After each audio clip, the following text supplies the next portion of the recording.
Good afternoon. Thank you for joining us today. We've got a couple points of considerably good news. The first I just want to start off with, today we're only reporting 94 positive cases. You have to go back almost a full calendar year to have a day in which we were under 100 positive cases, and I think this is encouraging. We continue to see our case count, as we'll show in a minute, trending in a positive direction. The other is our vaccine numbers continue to be very high. With the addition of the DoD and VA numbers and everything we're doing, we remain one of the top counties in California. And so we're seeing considerable progress both in terms of cases, the much lower impact on our hospital system now, certainly than where we've ever been out of the recent year or so, along with progress around vaccines. And in that progress around vaccines, we fully expect and are highly confident that by late tonight, we will be in a position where the vaccine will be opened up for 12 to 15-year-olds. CDC appears to have finished their review. The Western States Working Group, that is comprised of public health officials from Nevada, Washington, Oregon, and California, are scheduled to meet this evening to review the FDA and CDC information, and we expect guidance to come out at some point tonight that would authorize a vaccine for 12 to 15-year-olds beginning as early as tomorrow morning. We won't officially know that until tonight, but it is our expectation that tomorrow morning 12 to 15-year-olds will be able to receive the vaccine. We will confirm that later this evening with all of you once the Western States Working Group completes their review and issues their official guidance. In terms of how folks will be able to access the vaccine, for 12 to 15-year-olds, it is the Pfizer vaccine is the only one in which they're eligible for. The good news is we have significant quantities of Pfizer vaccine on hand. We've been able to, as we've had lower demand than we've had supply, kind of prioritize Moderna and J&J, and are also getting increased shipments.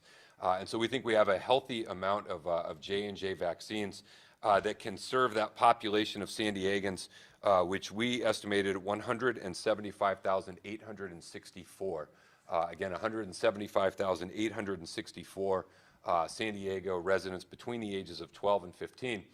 If you go on My Turn, once you enter the age of the person seeking to get a vaccine, it will only connect you with a Pfizer appointment, meaning an appointment at a location that has Pfizer vaccine.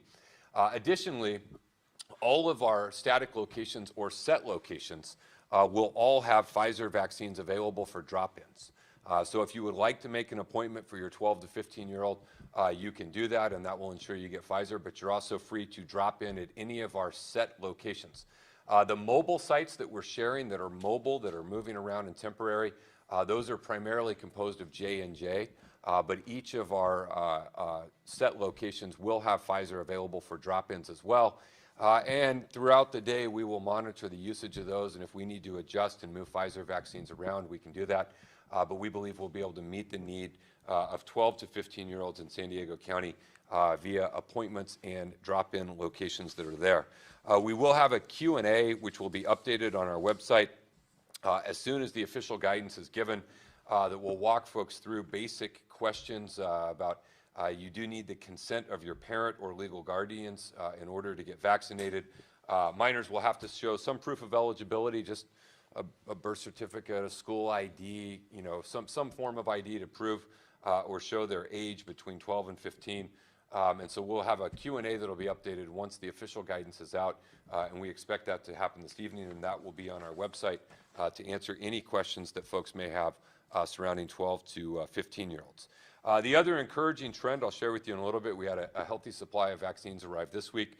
We are expecting more than 200,000 doses just into our system to be shipped next week. This will be a significant jump in the availability of vaccines. We're also encouraged that we think 2/3 of those will be Pfizer. So again, we will be in a strong position to meet the needs of 12 to 15-year-olds as we move forward. And we have plenty of vaccines available at this point. So we want to reiterate and encourage anyone, if you have not been vaccinated, please do. Our appointment system has been lengthened, so if you want to make an appointment, it's more convenient. You have a little more certainty about how long you'll be there. We're making it more convenient to make appointments. We also have drop-in at all of our locations. We have locations that are expanding hours, and we are increasing our mobile sites. I'll share with you in a minute a few of those.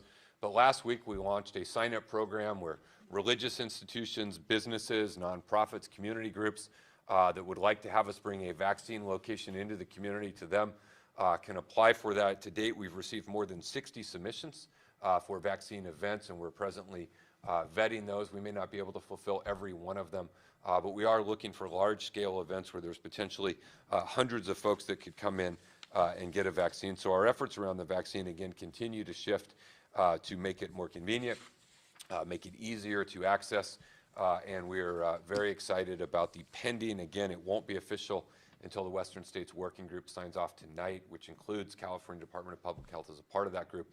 But we are optimistically looking to the high probability that will happen this evening, and then we'll be able to open up vaccines to that population, 12 to 15, hopefully as early as tomorrow morning. With that, let's jump into our slides.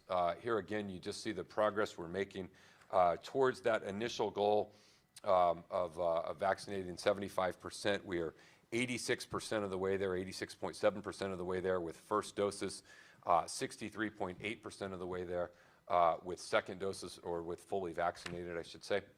The population and goal population numbers will change.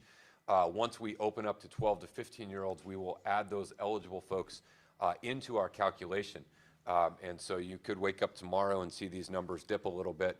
And the reason for that is just because we have increased the eligible population once 12 to 15-year-olds are eligible. But again, you see 3.2 million doses administered, and we feel very confident about where we're going there.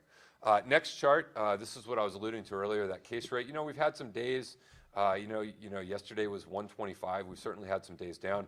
But again, 94, you got to go all the way back to May 31st of last year, a day that we reported 73 cases. You have to go all the way back to this month a year ago for a single day, any day, when our case count was under 100. And the day-to-day numbers, as we've often said, are not important. They go up and down a little bit.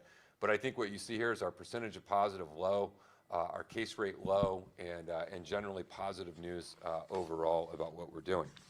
The next chart here, again, we're just showing the totals for what was actually received. You can see right there this week, 302,000, so up 50,000 from last week. Still not an all-time high. That happened a little bit earlier this month, but we have plenty of vaccine to be able to meet the need, and we think next week's totals will be even higher than what we have now. So we just want the public to know there are vaccines available. If you haven't gotten in now, please do. We want to continue our progress towards getting folks vaccinated. Next slide here is an update on some mobile sites, and this is also available on our website. And this is a listing of dates along with community locations. You can see markets, senior centers, partnerships with the Catholic Church and other religious institutions, community groups, businesses, the consulate, community colleges, libraries. Again, we're doing everything we can to get out into the community and set up mobile vaccination sites where folks can drop in and get their shots. Again, to reiterate, if you have a 12 to 15-year-old, please do not show up at one of the mobile sites. We cannot guarantee there will be Pfizer available. The mobile sites are primarily using J&J vaccines. Makes it a little bit easier to not have to come back to the same mobile site 21 or 28 days later. But Pfizer will be available at all of our static locations throughout the county, and we encourage folks to go to our website. And a number of folks will just go to your healthcare provider. You can always reach out to your pediatrician or your healthcare provider, and once they are approved, they will be eligible as well. And then the final chart here is just our weekly thing. And again, you can see our case rate had a pretty significant drop there from 5.0, our adjusted case rate last week, down to 3.7. And so we think this is a good testament. Again, as we talked about last week, probably not likely we get into the yellow tier before June 15th. Certainly could happen, but I think unlikely. We'd have to continue descending at the rate we did, and we're probably going to run into June 15th before we would get to that point. But we are encouraged to see our case count descending, our unadjusted rate lower, our adjusted rate lower, our testing positivity percentage lower, and our health equity testing positivity percentage lower as well. And so we think this represents continued progress. With that, let me turn it over to Vice Chair Vargas, and then we will take your questions. Both Dr. Wooten and Dr. Shaw are on hand to answer any questions you may have.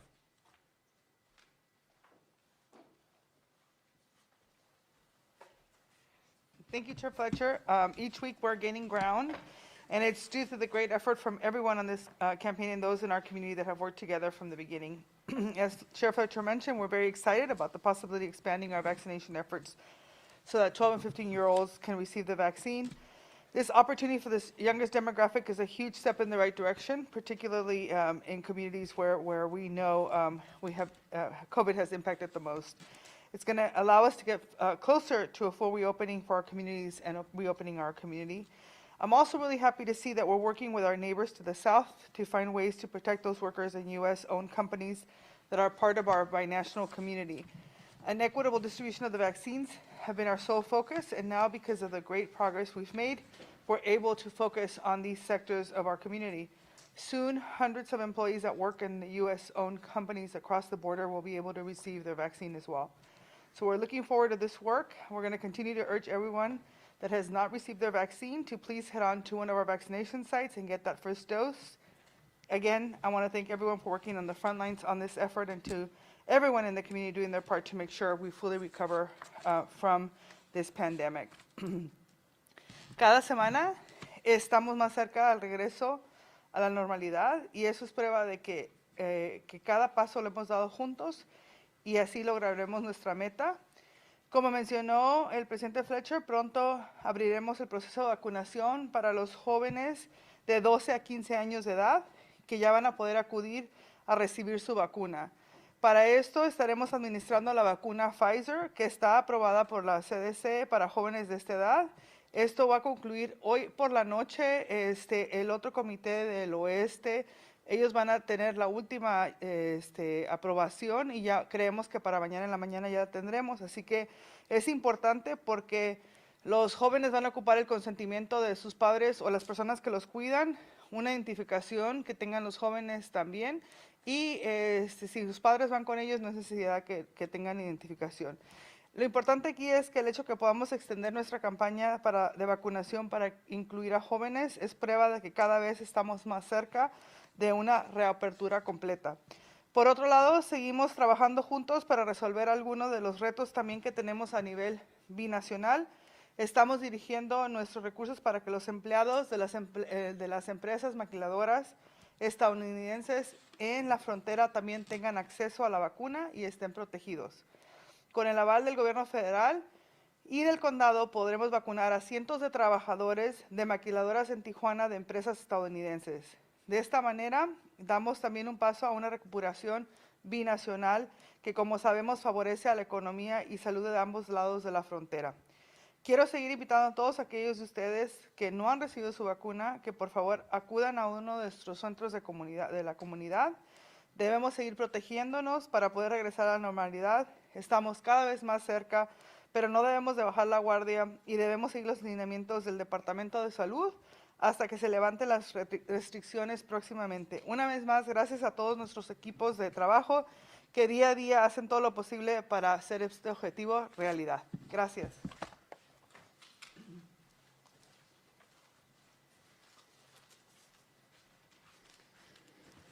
All right, we'll now go to our call-in questions.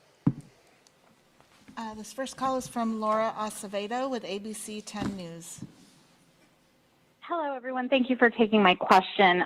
Earlier today, the governor said that life after June 15 is going to look very much like it used to pre-pandemic, including not wearing masks except in large indoor spaces. So I was wondering if San Diego County plans to follow that when we hit the June 15 mark of not requiring masks. Yeah, we have generally very consistently followed state guidance, and I think that would certainly be the case in this instance. But let me have Dr. Wooten weigh in on that as well.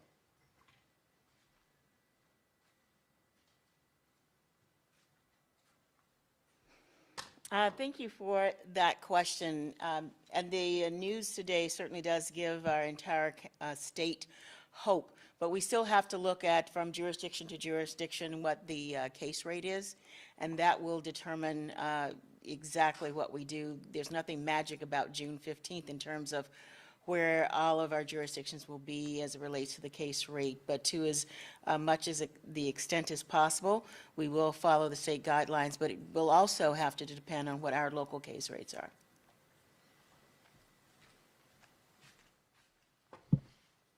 Next question. This next question is from Jonathan Wozen with the San Diego Union Tribune.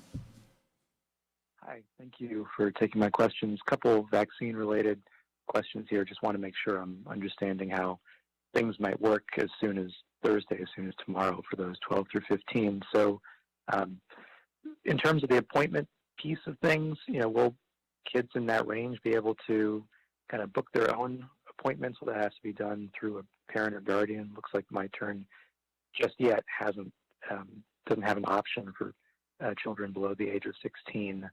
I know you mentioned that kids or children will be able to come to the static, stable, fixed county sites with a parent or guardian. Is there any plan from county health to bring vaccine clinics to schools? I know some of the health systems are doing that, and I know there's that recently announced program to, for the county to set up kind of pop-up vaccine clinics at businesses and nonprofits and other organizations. Will schools be on that list? And then just a messaging question, just curious to know how the county is going to basically make the case to, a much younger audience to get vaccinated, right? These are folks that don't tune into the weekly pressers, that get information in very different ways. And, some of them may want to get vaccinated, but may have a parent who is not, inclined to consent to that. So how are you going to deal with that and maybe make the case to parents that they should let their kids get vaccinated? All right, thank you, Jonathan. So My Turn will be updated once the vaccine is actually approved in California to have the consent. The parental consent will be built into the My Turn appointment system. It's not updated yet because the appointments are not being scheduled yet because the final approval hasn't happened, but it's been conveyed to us that My Turn will have the parental consent as a function or feature of the appointment process when you're making it. And so I think you should see that come online and be done once it's approved and people are able to actually make appointments. The second thing is we are working with a number of schools. A number of health systems are working directly with schools.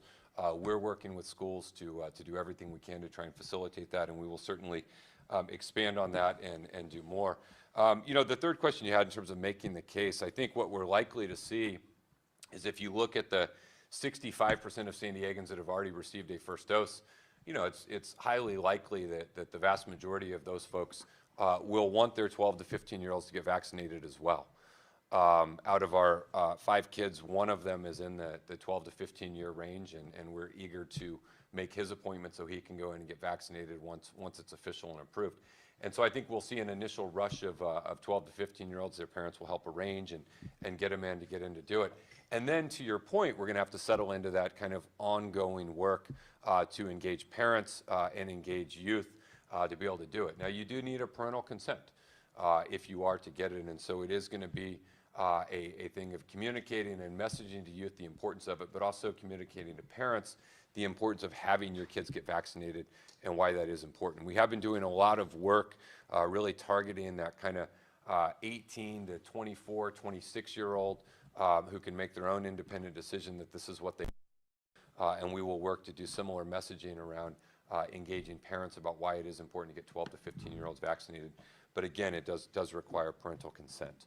And that's just the structure of the vaccine system in California. And so we're going to do everything we possibly can to get as many people vaccinated following that structure. Thank you. This call is from Brandon Lewis with CBS 8. Thank you for taking your questions. Wanted to follow up on the mask question. Could Dr. Wooten share some of the discussions that took place with public health officers ahead of this announcement? Were they all on board? What concerns or reasons for support were expressed, given that we're a month out? And we've heard all pandemic long how important masks are at stopping the spread of the virus.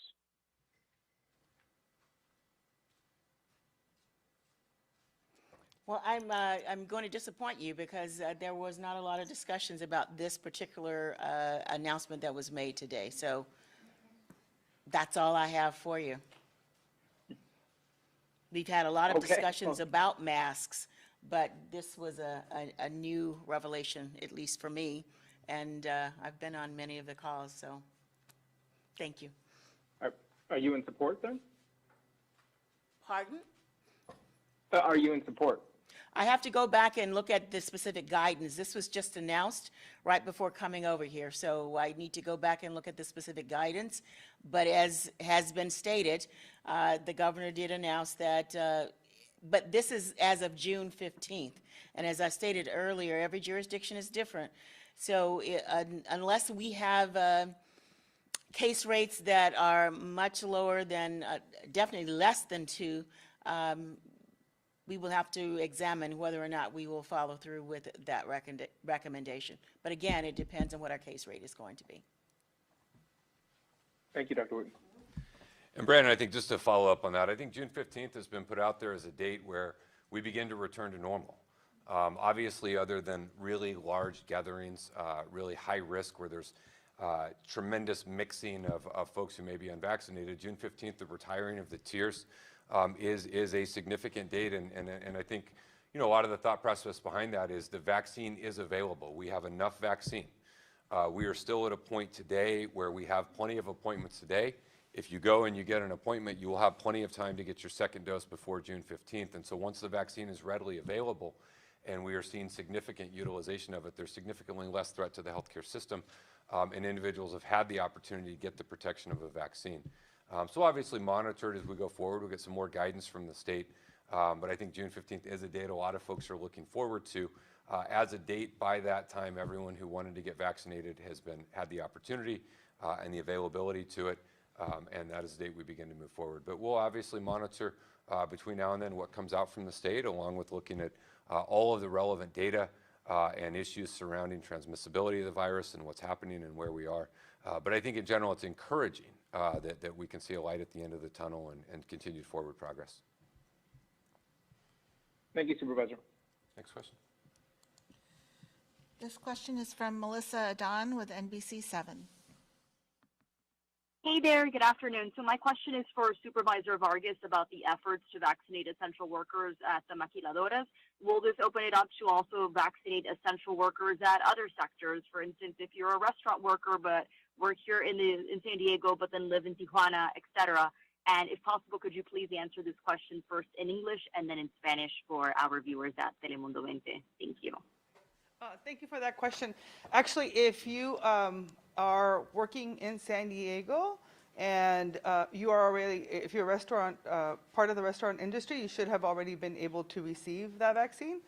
Entonces es importante mencionar que no importa, esto no cambia nada, ¿verdad? Si trabajas en un restaurante o, por ejemplo, en cualquier industria que ahora vamos a abrir a las maquiladoras, este programa es diferente porque es específicamente para maquiladoras que están en el lado mexicano, ¿verdad? Entonces es importante mencionarlo. Sabemos que hay muchas personas que viven, que no viven en San Diego, pero que trabajan en San Diego y que tienen residencia en San Diego que pueden recibir la vacuna también. Gracias. And thank you. And Supervisor Vargas, to clarify and also answer the question in English, at this point, I've been to vaccination sites where folks are asked to show either a proof of residence. So at this point, would any essential worker then be able to say, despite me not having an address in San Diego County, I can get my vaccine here in this county? Yes.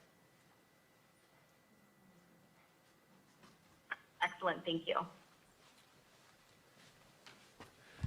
One quick thing, Jonathan, if you're still on the line, I did just confirm for you, we are willing to roll mobile sites with Pfizer vaccines to schools to partner with schools. And so we have that capability, and we'll work with schools to make that option available. Next question. This last question is from Alexandra Rangel with KPBS.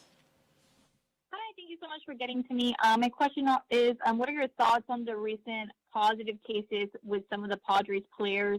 And are you guys worried or monitoring a possible outbreak on the team? Yeah, we've never discussed individual cases, and we're not going to start that now. So we encourage everyone out there to get vaccinated, be careful, and for any comment as it relates to the Padres situation, we'd have to refer you to the Padres.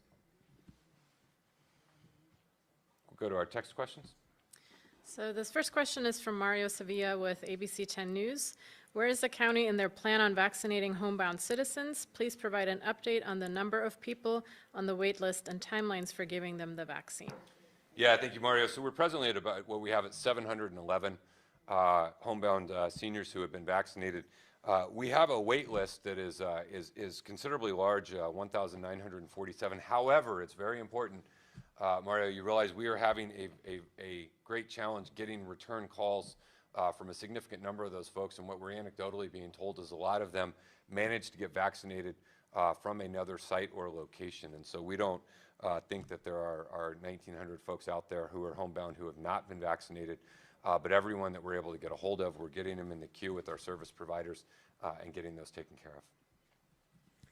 This next set of questions is from Claudia Bucio with Univision San Diego, and she's requesting the first two answers in Spanish from Supervisor Vargas. What documents will parents need to present to give consent for vaccines for teens 12 to 15? Do they have to be physically present? The second question is, what is the distribution strategy to target 12 to 15-year-olds who are struggling with vaccine hesitancy? Will walk-ins be an option?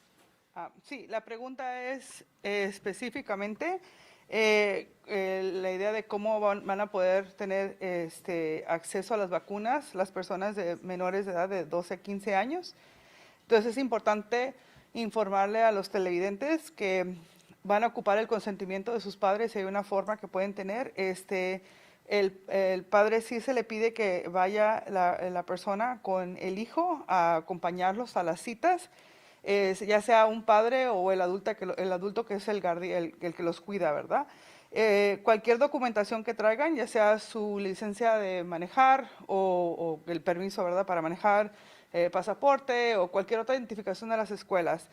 En cuanto al acceso a las vacunas y los jóvenes que tengan o no tengan esa habilidad de poder tener acceso a la vacuna, vamos a tener proyectos con las escuelas en particular para que puedan tener el acceso a la vacuna. Entonces ya estamos colaborando con los distritos escolares para poder tener esa oportunidad de vacunar.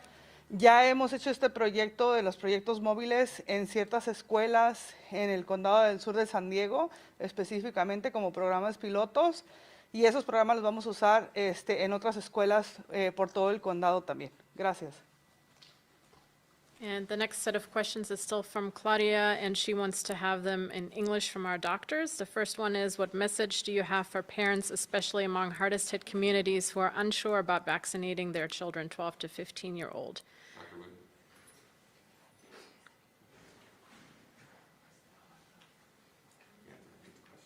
I'll repeat the question. What messages do you have for parents, especially among the hardest hit communities, who are unsure about vaccinating their children 12 to 15-year-old? Yeah, thank you for that. This is an opportunity to emphasize the fact that the vaccines, the actual Pfizer vaccine, that's the only one that currently is approved or will be approved, we are anticipating after today, will be approved for the 12 to 15 years of age. And they are also approved for 16 years of age and older. Again, the same vaccine can be used in both of these age groups, and it is safe and effective. So I encourage parents to seriously consider getting their children vaccinated, and if you're not vaccinated, to get vaccinated yourself. These vaccines do help to save lives, prevent hospitalizations, and prevent deaths. So they are highly effective. Thank you. Dr. Wooten, she had a follow-up question. Will the county receive a shipment specifically for teens, or is it the same for adults but in smaller doses? Yes, I actually stated that in my comment, but it's the same dose. A smaller dose will be required most likely for the 6-month to 11-year-old population, but we aren't there yet. For the teens, 12 to 15, the vaccine is exactly the same for the 16 and over. Thank you. All right, that concludes our questions for today. We thank everyone for joining us. We'll be back with you next week.